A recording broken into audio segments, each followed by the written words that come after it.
باتیں انشاءاللہ کل کے درس میں ہم سنیں گے۔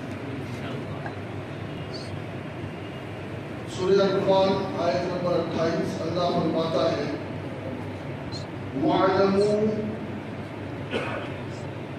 أَنَّمَا أَمْوَالُكُمْ وَأَوْلَادُكُمْ فِتْنَةٌ وَأَنَّ اللَّهَ عِندَهُ أَجْرٌ عَظِيمٌ۔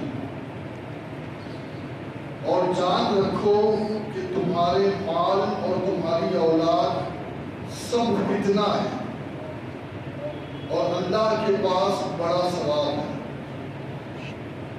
مال اور اولاد یہ دو چیزیں وہ ہیں کہ جن سے انسان محبت کرتا ہے، اور ان دونوں کی محبت کبھی کبھی اسے صراط مستقیم سے بھٹکا دیتی ہے۔ بیٹے کی محبت میں کبھی آدمی غلط قدم اٹھا دیتا ہے اور کبھی مال کی محبت میں آدمی غلط قدم اٹھا دیتا ہے۔ تو اللہ نے تنبیہ کی کہ اے لوگوں جان لو کہ مال اور اولاد یہ دونوں فتنہ ہیں۔ فتنے سے مراد آزمائش ہے،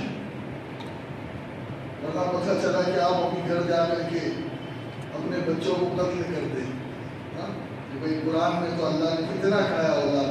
فتنے سے مراد آزمائش ہے کہ بار بار اولاد کی وجہ سے ایسے موقع آئیں گے کہ آپ قدم غلط اٹھائیں، شریعت کے خلاف اٹھائیں، لیکن اس وقت آپ کو صبر کا دامن تھامے رکھنا۔ اور پھر اللہ فرماتا ہے کہ اس کا اللہ کے پاس بہت بڑا ثواب ہے۔ اگر آپ صبر کرتے ہیں اور مال کے معاملے میں، اولاد کے معاملے میں، تو اللہ تعالیٰ جو ہے وہ آپ کو اس کی جزا دے گا۔ ایک آیت اور ہم نے سنی وَيَمْكُرُونَ وَيَمْكُرُ اللَّهُ وَاللَّهُ خَيْرُ الْمَاكِرِينَ۔ اور وہ کافر اپنا سا مکر کرتے ہیں اور اللہ اپنی خفیہ تدبیر فرماتا ہے، اور اللہ کی خفیہ تدبیر سب سے بہتر ہے۔ دیکھیے یہ لفظ مکر جو ہے وہ اللہ کی شایان شان نہیں ہے۔ اللہ تعالیٰ کروڑوں رحمتیں نازل فرمائے اعلیٰ حضرت امام اہل سنت الشاہ امام احمد رضا خان صاحب رحمۃ اللہ علیہ کی مزار پر، کہ جنہوں نے اللہ کی بارگاہ کا ادب ہمیں سکھایا۔ ورنہ آپ دوسرے لوگوں کو دیکھو گے تو انہوں نے قرآن کے ترجمے میں سیدھا یہ لکھ دیا کہ کافروں نے مکر کیا اور اللہ نے بھی ان کے ساتھ مکر کیا۔ اب آپ مجھے بتائیں مکر کرنے والا مکار ہوتا ہے تو ان کے نزدیک اللہ مکار ہو گئے۔ اب آپ دیکھیں یہ کیسی قوم ہے جو اللہ کو گالی دیتے ہوئے، مکار ایک قسم کی گالی ہوئی نا بھائی، بتائیں آپ کو اگر میں مکار کہہ دوں یا کسی مفتی صاحب کو کہہ دوں یا کسی مسجد کے امام کو کہہ دوں تو تن بدن میں آگ لگ جائے، اور تم وہی جملہ میرے رب کے لیے کہہ رہے ہو، ہمیں تکلیف نہیں ہوگی؟ بولو۔ ہم امام احمد رضا کو اسی لیے مانتے ہیں کہ انہوں نے قرآن کا ایسا ترجمہ کیا ہے کہ اللہ کا ادب بھی ملحوظ رکھا اور رسول اللہ کا ادب بھی ملحوظ رکھا۔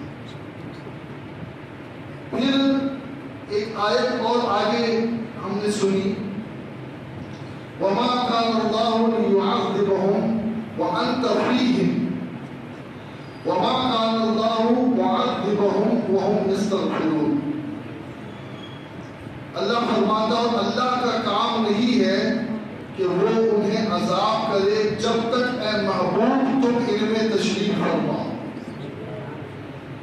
آپ دیکھیں نا پچھلی قوموں پر اجتماعی عذاب آئے، پوری کی پوری قوم الٹ دی گئی، پوری کی پوری بستی الٹ دی گئی، سارے لوگوں کی شکلیں سوروں جیسی بنا دی گئی، بندروں جیسی بنا دی گئی، کیسے کیسے عذاب پچھلی قوم میں آئے۔ لیکن ہمارے لیے یہ عذاب کیوں نہیں آتے جبکہ گناہ میں ہم ان سے پیچھے نہیں ہیں؟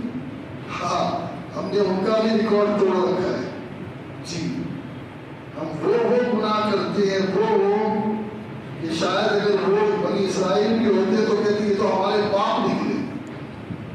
ہاں اتنے سرکش ہیں گناہوں کے معاملے. یعنی ماہ رمضان کی تک عزت نہیں ہے.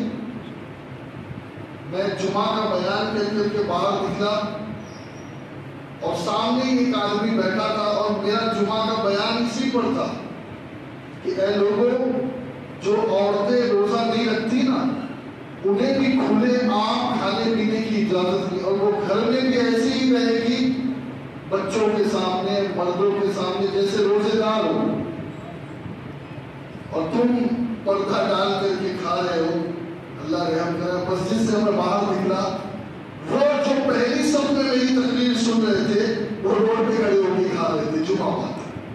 ہاں بولے آپ کو بکو, آپ کی بکواس ہمارے اوپر اثر کرنے والی ہے. یہ مزاج ہے ہماری قوم کا کہ ہم بدلنے والے نہیں ہیں. ہاں کتے کی دم سیدھی ہو جائے کہ ہم سیدھے نہیں ہوں گے. یہ ہماری قوم کا مزاج ہو چکا ہے. اپنی منمانی کریں گے, اپنی مرضی چلائیں گے. جی میں آیا تو داڑھی رکھ لیں گے, جی میں آیا تو تھوڑی داڑھی صاف, کوئی پوچھنے والا نہیں ہے. مرو تو صحیح, قبر میں تو جاؤ, ڈنڈے پڑیں گے نا وہ فرشتوں کے, سب پتا چل جائے گا, عقل ٹھکانے آ جائے. اب یہاں پر ایک بات بڑی اہم ہے کہ یہ عذاب کیوں نہیں آتا. تو اللہ فرماتا انت فیہم, اے معبود تم ان میں موجود ہو. ہاں ہمارے رسول ہمارے درمیان ہیں, اسی لیے اجتماعی عذاب نہیں آ رہا. ہاں اسی لیے. اور ایک چیز اور میں بتا دوں, اگر ہمیں عذاب سے بچنا ہے نا, استغفر اللہ استغفر اللہ, اللہ سے توبہ کرتے رہو. انشاءاللہ جب تک یہ قوم اللہ سے معافی مانگتی رہے گی اس وقت تک کہ اللہ کا عذاب نہیں آئے. یہ دو طریقے اللہ نے بتائے عذاب روکنے کے. ایک تو یہ کہ رسول موجود ہے, اور دوسرا طریقہ وما کان اللہ معذبہم وہم یستغفرون. جب تک تم توبہ کرتے رہو گے, استغفار کرتے رہو گے, اللہ تمہیں عذاب سے بچاتا رہے گا. ابھی کچھ دنوں پہلے جامع مسجد میں دنیا کے سارے خبیثوں کو جمع کیا گیا, اور مسلمان کے علاوہ سارے لوگ, سارے غیر مسلم, اور اسے ایک نام دیا گیا کہ بھائی ہم یہ سدبھاونا اور یہ بھاونا اور وہ بھاونا کا پروگرام کر رہے ہیں. میں کہتا ہوں تمہیں اجازت کس نے دی؟ یہ اللہ کا گھر ہے, تمہارے باپ کا گھر نہیں ہے. اور اللہ نے کہہ دیا ہے کہ جو غیر مسلم ہے, جو مشرک ہے, وہ نجس ہے, نجس. آج لوگوں کو شعور ہی نہیں ہے.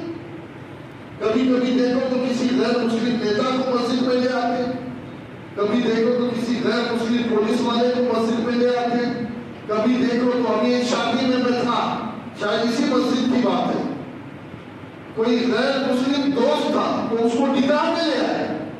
ارے میرے بھائی اگر تمہیں اتنی محبت ہے نا ان سے تو آپ ہلٹن ہوٹل میں جا کے نکاح کرو. ہاں اور تمہیں اتنی سدبھاونا کی فکر ہے نا تو بڑے سے بڑے پارک کو جو ہے نا بک کر لو, اور بڑے سے بڑی ہوٹلوں کو بک کر لو, اپنے مدرسہ دارالعلوم دیوبند کو بک کر لو, لیکن اللہ کے گھر کو معاف کر دیا. اسی سورہ توبہ میں اللہ نے فرمایا کہ یہ کافر مسجد حرام کے قریب نہ آنے پائے. آج بھی جو لوگ حج پر جاتے ہیں انہیں پتا ہے ایک وہاں پر باضابطہ طور پر لکھا ہوا ہے کہ اس سے آگے کافروں کا داخلہ ممنوع ہے, مشرکین کا. اگر اس باؤنڈری کے اندر مشرکین مل گئے تو ان کی سزا سزائے موت ہے.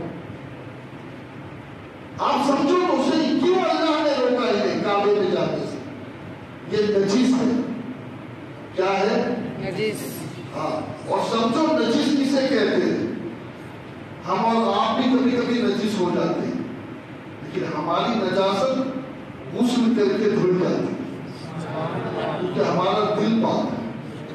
اور یہ اگر 7 سمندر کے پانی میں بھی غسل کر لے نا تب بھی، کیونکہ ان کا دل گندا ہے، ان کے دل میں شرک ہے، ان کے دل میں رسول کی دشمنی ہے، یہ کبھی پاک نہیں ہو سکتا۔ ہاں اگر پڑھ لے لا الہ الا اللہ محمد رسول اللہ، اگر یہ کلمہ پڑھ لے، نبی پر ایمان لے آئے، اللہ پر ایمان لے آئے، تو پھر ان کے سارے پاپ دھل جائے گے، پھر وہ پاک ہو جائے گے۔ لیکن جب تک وہ نہیں پڑھے گے وہ مشرک ہے۔ اور مجھے سمجھ میں نہیں آتا، لوگ اپنے آپ کو مفتی کہلاتے ہیں، مفتی، اور غیر مسلموں کو اپنے سامنے بلا کے ان کو مالائیں پہنا رہے ہیں، ان کی تعریفیں کر رہے ہیں۔ یار گوشت کے ناخن لو نا، اپنے گھر لے جاؤ، کس نے منع کیا؟ ایک دن نہیں 3 دن رکاؤ ان کو، خوب ان کی آؤ بھگت کرو، لیکن یہ اللہ کا گھر ہے، تمہاری منمانی نہیں چلے گی۔ جو قانون اللہ کے گھر کا ہے، آپ ایمانداری سے بتائیے، اگر آپ ناپاک ہو جاتے ہیں، آپ مسجد میں پیر رکھتے ہو، ایمانداری سے بتاؤ، بولو یار کیوں؟ نجس ہے ہمیں حیا ہے، شرم ہے۔ اور وہ لوگ کتنے بڑے نجس ہوں گے جو ان جیسے نجسوں کو ہاتھ پکڑ پکڑ کر مسجد میں لاتے ہیں، ہاں بلکہ عورتوں کو تک کے لے کر آ گئے تھے۔ ویڈیو آج بھی موجود ہے، یوٹیوب پر دیکھیے۔ یہ دوستوں جاہل خود بھی ہیں اور قوم کو بھی جہالت کی طرف لے جاتے ہیں۔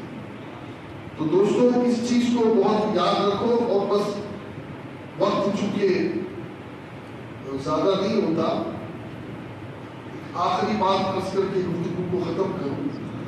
سورہ توبہ، اللہ تعالیٰ فرماتا ہے وَمَا نَقَمُوا إِلَّا أَنْ أَغْنَاهُمُ اللَّهُ وَرَسُولُهُ مِنْ فَضْلِهِ، اور انہیں یہی برا لگانا کہ اللہ اور رسول کے فضل نے انہیں غنی کر دیا۔ غنی اللہ بھی کرتا ہے اور غنی رسول اللہ بھی کرتے ہیں۔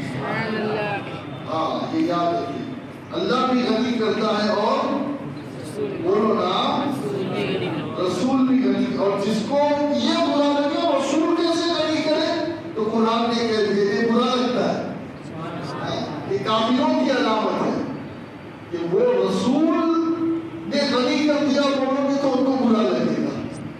تو یہ ان کی بڑی عجیب گڑت ہے، اللہ ہمیں اس سے بچائے۔ اب دیکھیے ایک آیت، کچھ لوگ ایک سفر میں تھے، آپ جانتے ہیں کہ مشرکین کا، کافروں کا، منافقوں کا عقیدہ کیا تھا معلوم ہے؟ کہ ہم جو کچھ کرتے ہیں رسول کو ہماری باتوں کی خبر دیں۔ ایک جنگ سے واپسی ہو رہی تھی تو وہ منافقین آپس میں باتیں کر رہے تھے، مدینے میں کسی کا انتقال ہوا، تو میرے نبی علیہ السلام نے ابھی مدینے پہنچے نہیں، اس وقت موبائل کا زمانہ بھی نہیں، میرے نبی نے پہلے ہی کہہ دیا کہ فلاں فلاں شخص کا انتقال ہو گیا۔ تو یہ آپس میں ہنسی کرنے لگے کہ ہم ان کے بیچ میں منافق بن کر ہیں، انہیں ہماری تو خبر نہیں ہے، اور وہ مدینے کی خبر دے رہے۔ اور ایک روایت یہ ملتی ہے کہ نبی پاک صلی اللہ علیہ وسلم نے، ایک صحابی آئے کہ حضور میرا اونٹ گم ہو گیا۔ صحابہ کا عقیدہ کیا تھا؟ میرے نبی غیب جانتے ہیں، یہ صحابہ کا عقیدہ تھا۔ حضور کے پاس آئے، حضور میرا اونٹ، تو حضور نے یہ تھوڑی کہا مجھے کیا معلوم، میں کیا کروں، جاؤ ڈھونڈو۔ آقا نے فرمایا فلاں وادی میں اس کی لگام جو ہے پھنس گئی ہے، تجھے تیرا اونٹ مل جائے گا۔ وہ صحابی گئے، انہیں مل گیا۔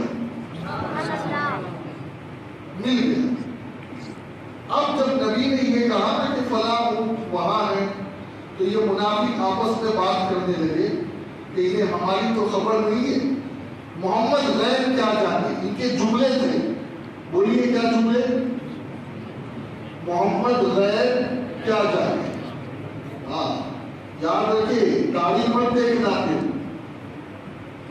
جو اس قسم کے جملے بولے اس کے لیے اللہ نے فتویٰ تیار کر رکھا ہے. اللہ نے فتویٰ تیار کر رکھا ہے. اب ہوا یہ کہ نبی پاک نے انہیں بلایا.